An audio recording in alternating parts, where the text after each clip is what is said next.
Hello friends, मैं विपुल आप सभी का स्वागत करता हूं अपने यूट्यूब चैनल बायोलॉजी वर्ल्ड में। फ्रेंड्स, आज हम ट्वेल्थ के फर्स्ट चैप्टर को डील करने वाले हैं फ्रेंड्स, जिसका नाम है रिप्रोडक्शन इन ऑर्गेनिज्म, यानी जीवों में जनन। फ्रेंड्स, तो ये चैप्टर जो है फ्रेंड्स, नीट के लिए तो इम्पोर्टेंट है ही, इसके साथ साथ आपके बोर्ड एग्जाम्स के लिए भी बहुत ही इम्पोर्टेंट होने वाली है चैप्टर फ्रेंड्स। तो फ्रेंड्स, हमारे साथ वीडियो के लास्ट तक बने रहिएगा फ्रेंड्स। और फ्रेंड्स, अगर वीडियो आपको अच्छी लगे तो वीडियो को लाइक करें, शेयर करें, और अगर अभी तक आपने हमारे यूट्यूब चैनल को सब्सक्राइब नहीं किया है तो हमारे यूट्यूब चैनल को सब्सक्राइब करें और बेल आइकन का दबाना ना भूलें, ताकि हमारी नेक्स्ट आने वाली वीडियो की इन्फॉर्मेशन आपको मिल जाए फ्रेंड्स। चलिए देखते हैं चैप्टर के बारे में फ्रेंड्स। सबसे पहले फ्रेंड्स, इस चैप्टर का नाम को देखेंगे फ्रेंड्स, तो क्या है ये बायोलॉजी ट्वेल्थ का फर्स्ट चैप्टर है फ्रेंड्स। स्टार्टिंग से हम पढ़ेंगे फ्रेंड्स। तो रिप्रोडक्शन इन ऑर्गेनिज्म, जीवों में जनन। ठीक है फ्रेंड्स, इस चैप्टर में हम इन्हीं टॉपिक्स के बारे में पढ़ने वाले हैं फ्रेंड्स। तो चलिए, क्या इस चैप्टर में हम किन किन टॉपिक्स के बारे में पढ़ने वाले हैं, इसको हम सबसे पहले देखते हैं फ्रेंड्स। जो हमारा सबसे फर्स्ट जो टॉपिक हमारा आने वाले हैं हमारे सामने, वो है लाइफ स्पैन के बारे में पढ़ेंगे फ्रेंड्स। ठीक है। सेकेंड जो हमारे सामने जो टॉपिक्स आएगा उसके बारे में हम पढ़ेंगे रिप्रोडक्शन के बारे में पढ़ेंगे। रिप्रोडक्शन क्या होता है, ये कितने टाइप्स का होता है, ठीक है फ्रेंड्स, इसके बारे में पढ़ेंगे। और यहीं पे क्या है फ्रेंड्स, ये रिप्रोडक्शन क्या होता है, अगर टाइप्स यही हमारा दो टाइप्स का रिप्रोडक्शन हो जाता है। ये सेक्सुअल रिप्रोडक्शन के बारे में पढ़ेंगे इस चैप्टर में फ्रेंड्स। फिर सेक्सुअल रिप्रोडक्शन के बारे में हम पढ़ने वाले हैं फ्रेंड्स। अब क्या होता है फ्रेंड्स, अब ये कुछ फेज होता है जो हमें सेक्सुअल रिप्रोडक्शन में पढ़ना है फ्रेंड्स। तो फेज कौन कौन से होते हैं फ्रेंड्स, तो देखिए, जुवेनाइल फेज होता है फ्रेंड्स। सबसे पहले जुवेनाइल फेज का मतलब क्या होता है फ्रेंड्स, किशोरावस्था होता है। सेकंड क्या होता है, रिप्रोडक्टिव फेज होता है। और तीसरा होता है सनसेट फेज होता है। यानी कि फ्रेंड्स, इसको हम यूं कह सकते हैं फ्रेंड्स, इसको हम क्या कह सकते हैं, प्री रिप्रोडक्टिव फेज इसको हम बोल सकते हैं।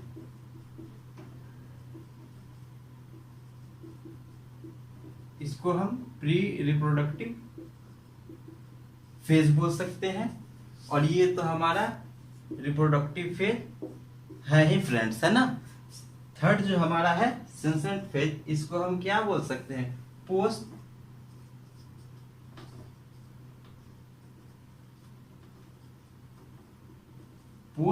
Reproductive phase. ठीक है फ्रेंड्स, इसको हम यूं ऐसे भी हम इसको पढ़ सकते हैं।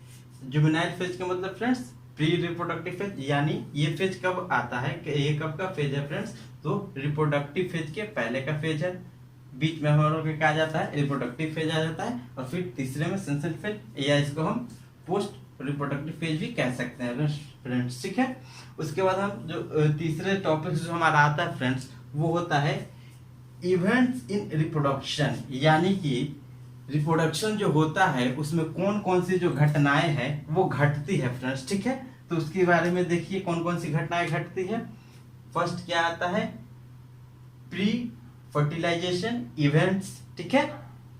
सेकेंड आता है फर्टिलाइजेशन इवेंट्स। थर्ड आता है पोस्ट फर्टिलाइजेशन इवेंट्स। इसका मतलब क्या होता है फ्रेंड्स, यानी कि गैमेट का फ्यूजन, उसी को यहाँ पे क्या बोला जाता है, फर्टिलाइजेशन। यानी जब दो गैमेट्स आपस में जब मिलते हैं उसी को हम क्या बोलते हैं, फर्टिलाइजेशन बोलते हैं। और यही क्या है, इसमें क्या पड़ता है, इवेंट्स इन रिप्रोडक्शन, यानी कि रिप्रोडक्शन में कौन कौन से इवेंट्स आ रहे हैं। इसमें 3 इवेंट्स आते हैं फ्रेंड्स, याद रखिएगा आप लोग, pre fertilisation event, fertilisation events और पोस्ट फर्टिलाइजेशन इवेंट। यानी कि जो फर्स्ट जो हम लोगों का फेज है वो क्या है, ये फर्टिलाइजेशन के पहले का फेज है। यानी कि जब दो गैमेट्स जब मिलते हैं आपस में, उनसे ये पहले वाला फेज है। ठीक है। इसीलिए इसको हम क्या बोल रहे हैं, प्री मतलब पहले, और फर्टिलाइजेशन और इवेंट्स। ठीक है। सेकेंड जो हम लोग का क्या है, फर्टिलाइजेशन इवेंट्स है। ठीक है। यानी कि जब मेल गैमेट और फीमेल गैमेट जब मिल रहा है, जो फ्यूज कर रहा है, उस समय जो घटनाएं घटती है उसे हम क्या बोलते हैं, फर्टिलाइजेशन इवेंट्स बोलते हैं फ्रेंड्स। ठीक है। और जो थर्ड हम लोग का आता है पोस्ट पोस्ट फर्टिलाइजेशन इवेंट, ये घटनाएं कब घटती हैं? जब फर्टिलाइजेशन हो गया फ्रेंड्स, ठीक है, फर्टिलाइजेशन तो हो गया, मेल और फीमेल गैमेट का फर्टिलाइजेशन हो गया, और उसके बाद जो घटनाएं घटेंगी उसे हम क्या बोल रहे हैं? Post fertilisation phase. यानी पोस्ट का मतलब क्या होता है? बाद, और फर्टिलाइजेशन इवेंट्स मतलब घटनाएं, यानी कि फर्टिलाइजेशन के बाद घटने वाली घटनाएं। ठीक है फ्रेंड्स, इन्हीं टॉपिक्स के बारे में इन्हीं टॉपिक्स के बारे में हम आज डील करने वाले हैं फ्रेंड्स। तो आप बने रहिए हैं इस वीडियो में हमारे साथ लास्ट तक। तो सबसे पहले जो हमारा टॉपिक जो हमारा आ रहा है हमारे सामने, लाइफ स्पेन, पहले हम इसको डील कर लेते हैं। ठीक है,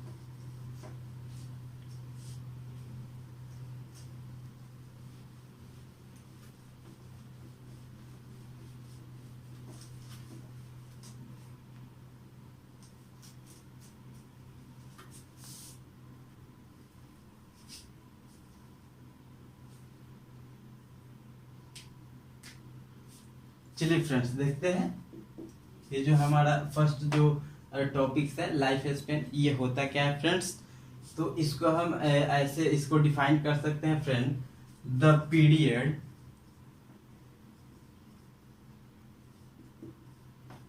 the period of the period of the period of birth to the natural death।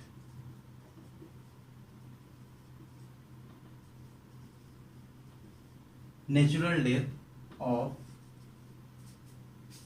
an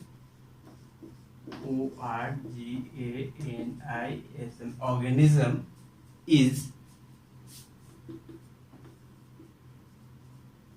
is called lifespan। ठीक है फ्रेंड्स, क्या है ये life span? The period of birth to the natural death of an organism is called life span. यानी ये क्या होता है फ्रेंड्स? लाइफ स्पेन का जो डिफिनेशन होता है उसे हम यूं कह सकते हैं फ्रेंड्स, ये क्या है? एक पीरियड है, एक अवधि है। तो अवधि कौन सा होता है फ्रेंड्स? तो बर्थ से लेकर के, जन्म से लेकर के प्राकृतिक मृत्यु तक के बीच की जो अवधि होती है उसे ही हम क्या कहते हैं? लाइफ स्पैन कहते हैं फ्रेंड्स, जीवन अवधि कहते हैं। ठीक है, क्लियर? इसमें फ्रेंड्स एक दो टॉपिक्स हैं जो बहुत इंपॉर्टेंट है फ्रेंड्स, उसको हम देख लेते हैं। इसमें क्या लाइफ स्पैन का जो एक दो पॉइंट आता है वो इंपॉर्टेंट है, उसको हम देखेंगे फ्रेंड्स। इसके पहले इसको एक बार हम और क्लियर कर लेते हैं फ्रेंड्स। लाइफ स्पैन क्या है फ्रेंड्स? तो जन्म से लेकर प्राकृतिक मृत्यु तक के बीच की अवधि को हम क्या कहते हैं? जीवन अवधि कहते हैं फ्रेंड्स। ठीक है, इसमें जो फर्स्ट जो हम लोगों का इम्पोर्टेंट जो फ्रेंड्स टॉपिक है उसको हम देखेंगे कि ये क्या होता है फ्रेंड्स। जो लाइफ स्पैन होता है ये किसी जीव के आकार पे डिपेंड नहीं करता है। ठीक है, ये किसी जीव के आकार पे डिपेंड नहीं करता है। यानी ऐसा नहीं है फ्रेंड्स कि अगर कोई जीव बहुत बड़ा है तो उसका लाइफ स्पेन क्या उतना ही बड़ा होगा, उतना ही ज्यादा उसका लाइफ स्पेन होगा, और जो छोटा जीव है अगर कोई तो उसका लाइफ स्पेन उतना ही छोटा होगा, उतना ही कम दिन का उसका लाइफ स्पेन होगा। ऐसा बिल्कुल नहीं होता है फ्रेंड्स। जैसे कि एग्जाम्पल के तौर पर फ्रेंड्स हम देख सकते हैं एक पैरोट और दूसरा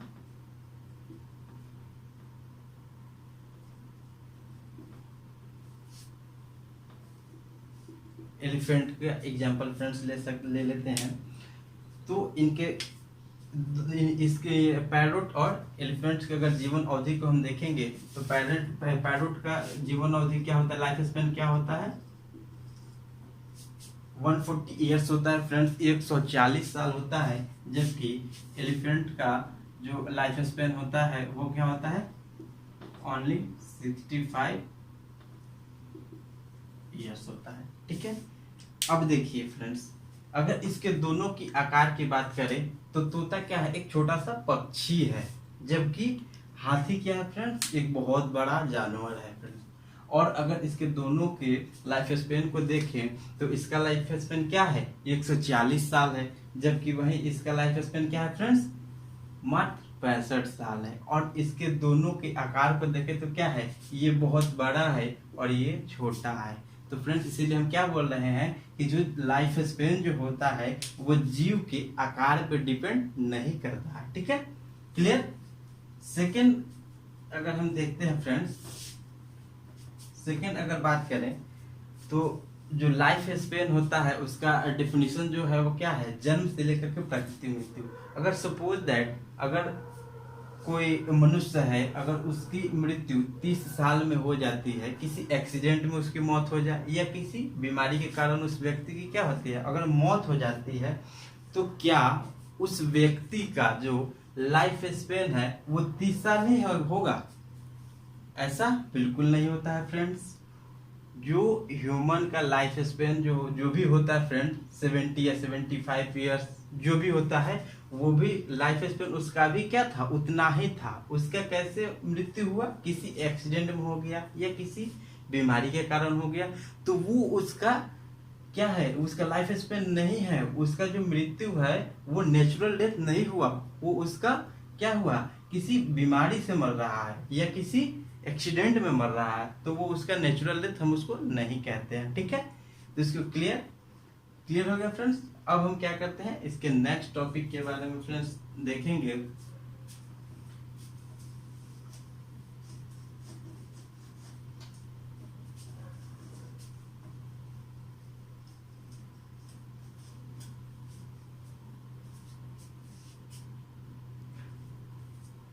हम लोग का फ्रेंड्स सेकेंड जो टॉपिक है वो क्या है, रिप्रोडक्शन के बारे में देखेंगे।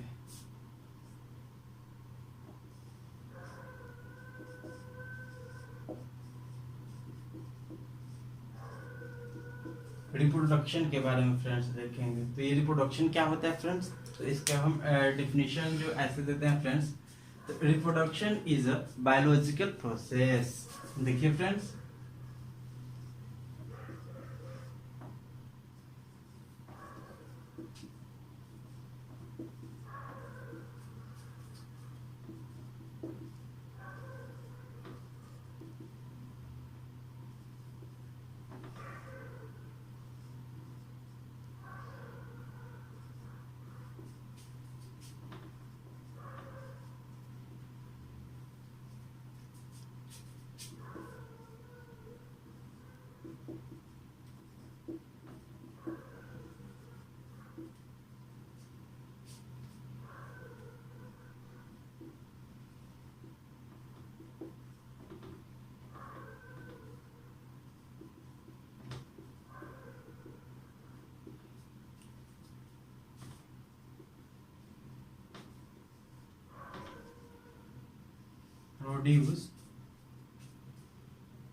प्रोड्यूस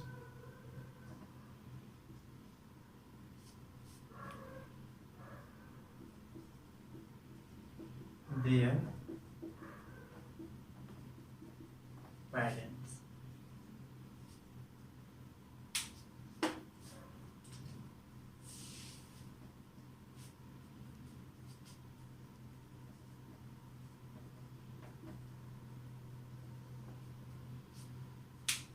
देखिए फ्रेंड्स, जो रिप्रोडक्शन का अगर हम डेफिनेशन देखते हैं फ्रेंड्स, तो क्या आता है फ्रेंड्स हमारे सामने, तो reproduction is a biological process, है ना। Reproduction is a biological process by which new individual organism offspring are produced from their parents. यानी रिप्रोडक्शन क्या है फ्रेंड, तो किसी जनक के द्वारा संतति उत्पन्न करने की जो क्रिया होती है उसे हम क्या कहते हैं, जनन कहते हैं, रिप्रोडक्शन कहते हैं। बहुत ही फ्रेंड्स सिंपल, एकदम सिंपल लैंग्वेज में इसको हम डिफाइन करते हैं। कैसे फ्रेंड्स, तो किसी जनक के द्वारा क्या है, उसके अपनी संतति को जन्म देने की जो क्रिया होती है उसे हम क्या कहते हैं, रिप्रोडक्शन कहते हैं। क्लियर। अब देखते हैं फ्रेंड्स रिप्रोडक्शन का टाइप्स, कितने प्रकार का जो है रिप्रोडक्शन होता है।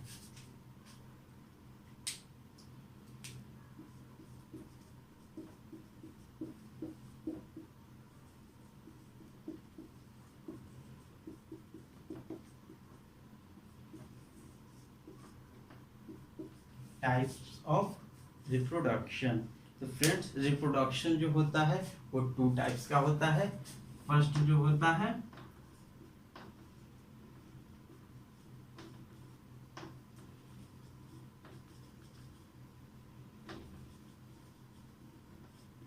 एसेक्सुअल रिप्रोडक्शन आता है, और सेकंड जो आता है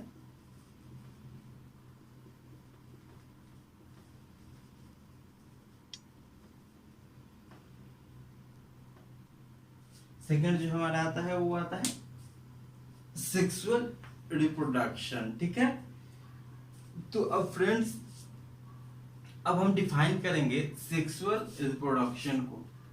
अब इसे हम देखेंगे कि सेक्सुअल रिप्रोडक्शन क्या होता है और एसेक्सुअल रिप्रोडक्शन क्या होता है। चलिए फ्रेंड्स सबसे पहले हम एसेक्सुअल रिप्रोडक्शन को देखते हैं।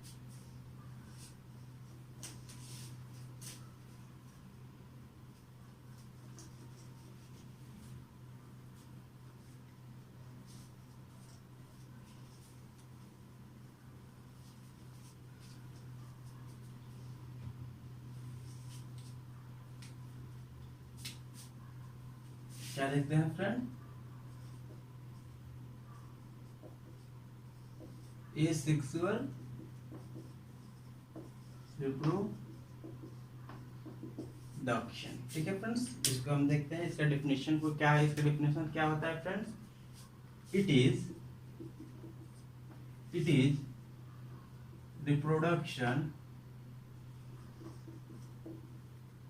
Reproduction in which new individual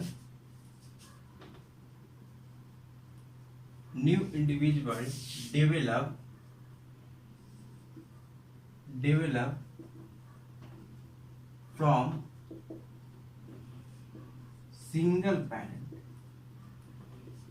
ठीक है फ्रेंड्स, देखिए एसेक्सुअल रिप्रोडक्शन का डेफिनेशन क्या होता है फ्रेंड्स, तो ये होता है it is reproduction in which new individual develop from single parents. बहुत ही सिंपल सा इसका डेफिनेशन है फ्रेंड्स, जनन की वह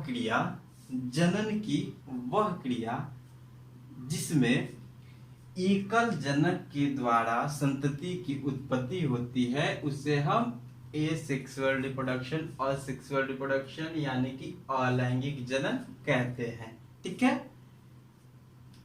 क्लियर फ्रेंड्स, क्या हम क्या बोल रहे हैं, जनन की वह क्रिया जिसमें एकल जनक के द्वारा सिंगल पेरेंट्स के द्वारा क्या होता है, संतति की उत्पत्ति होती है।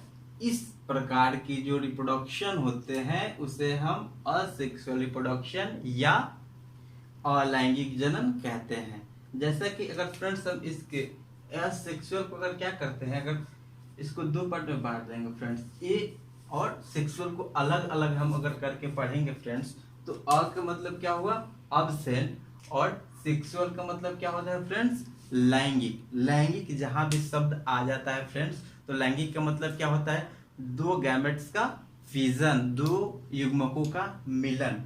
तो यहाँ पे अगर क्या होता है फ्रेंड्स, अ का मतलब अब्सेंट और 2 गैमेट यानी मेल और फीमेल गैमेट्स का यहाँ पे जो युग्मन होता है वो अनुपस्थित होता है। ठीक है, इसीलिए हम इसको क्या बोलते हैं असेक्सुअल रिप्रोडक्शन बोलते हैं फ्रेंड्स।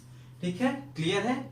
असेक्सुअल रिप्रोडक्शन अलैंगिक जनन क्या है फ्रेंड्स, तो जनन की वह क्रिया जिसमें एकल जनक के द्वारा जो है क्या होती है संतति की उत्पत्ति होती है, और इस टाइप का जो रिप्रोडक्शन होता है उसे हम क्या कहते हैं अलैंगिक जनन कहते हैं। अब इसके कुछ पॉइंट है जिसको हम फ्रेंड्स देखते हैं। इसका जो फ्रेंड्स जो पहला पॉइंट आता है उसको हम ए बी में क्या करेंगे ऐसे कोडिंग कर लेंगे फ्रेंड्स। देखिए इसमें जो अलैंगिक जनन के द्वारा जो हमें संतति प्राप्त होती है वो उसका जो स्ट्रक्चर होगा वो फिजिकली के साथ साथ क्या होता है फ्रेंड्स अनुवांशिकी यानी जीनोटिपिकली भी क्या होता है समान होता है, सिमिलर होता है। तो चलिए फ्रेंड्स क्या होता है ए में क्या है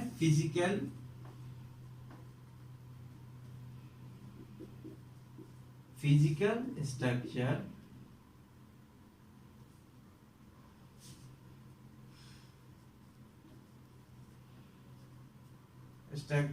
इसके साथ साथ बी में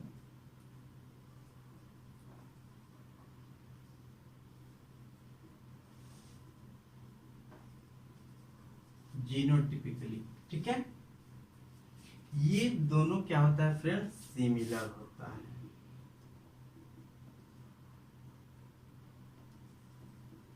सिमिलर होता है यानी जो अलैंगिक जनन के द्वारा जो हमें संतति प्राप्त होगी उसका क्या फिजिकल स्ट्रक्चर भी उसके जनक के समान होगा, उसके क्या पेरेंट्स के समान होता है, उसके साथ साथ उसका अनुवांशिक जो मटेरियल होता है जिसको हम डीएनए आरएनए जिसको बोलते हैं वो भी क्या होता है एकदम क्या होता है उसके पेरेंट्स के उसके जनक के समान होता है, सिमिलर होता है। और इसीलिए जो अलैंगिक जनन के द्वारा जो हमें संतति प्राप्त होती है उन्हें हम क्या बोलते हैं, क्लोन बोलते हैं। ठीक है फ्रेंड्स, क्लियर। क्या होता है फ्रेंड्स, जो अलैंगिक जनन के द्वारा जो संतति हमें प्राप्त होती है उसे क्लोन कहते हैं। क्लोन क्यों कहते हैं फ्रेंड्स, क्योंकि ये इनका जो फिजिकल स्ट्रक्चर जो होता है वो समान होता है, इसके साथ साथ जो है इनका जीनोटिपिकल जो इनका जो जीनोटाइप होता है वो भी क्या होता है, वो इनके जनक के समान होता है, इसीलिए हम इसे क्या बोलते हैं, क्लोन बोलते हैं। ठीक है फ्रेंड्स। अब फ्रेंड्स देखते हैं टाइप्स ऑफ असेक्सुअल रिप्रोडक्शन।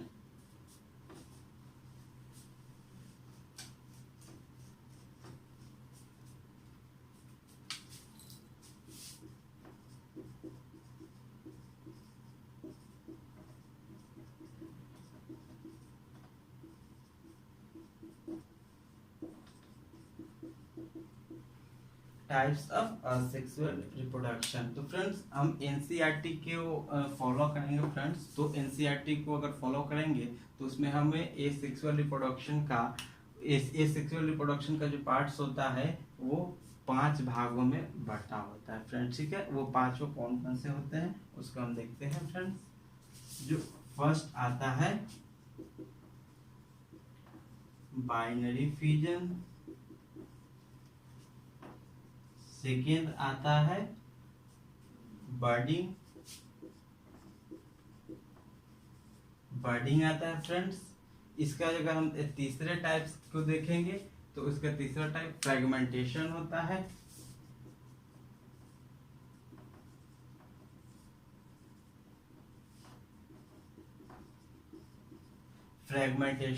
है।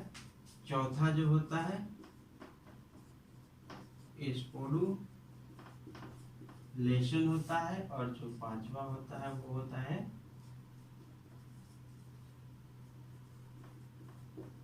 वेजिटेटिव प्रोपेगेशन होता है फ्रेंड्स। ठीक है।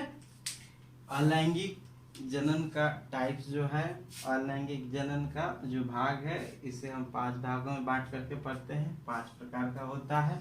फर्स्ट जो होता है बाइनरी फ्यूजन होता है, सेकेंड बर्डिंग होता है, थर्ड जो होता है फ्रेगमेंटेशन होता है, चौथा जो होता है फोर्थ स्पोडुलेशन होता है, और फिफ्थ जो होता है वो वेजिटेटिव प्रोपेगेशन होता है फ्रेंड्स। ठीक है फ्रेंड्स, आज की वीडियो को हम यहीं लास्ट करते हैं फ्रेंड्स। अगर हमारी नेक्स्ट वीडियो आपको देखनी हो तो फ्रेंड्स हमारे यूट्यूब चैनल को सब्सक्राइब कर लें और बेल आइकन को दबा लें, ताकि हमारी नेक्स्ट जो वीडियो है वो आने वाली जो वीडियो है इसका जो है आपको नोटिफिकेशन आपके यूट्यूब चैनल पे मिल जाए फ्रेंड्स। तब तक के लिए बाय बाय मिस्टर।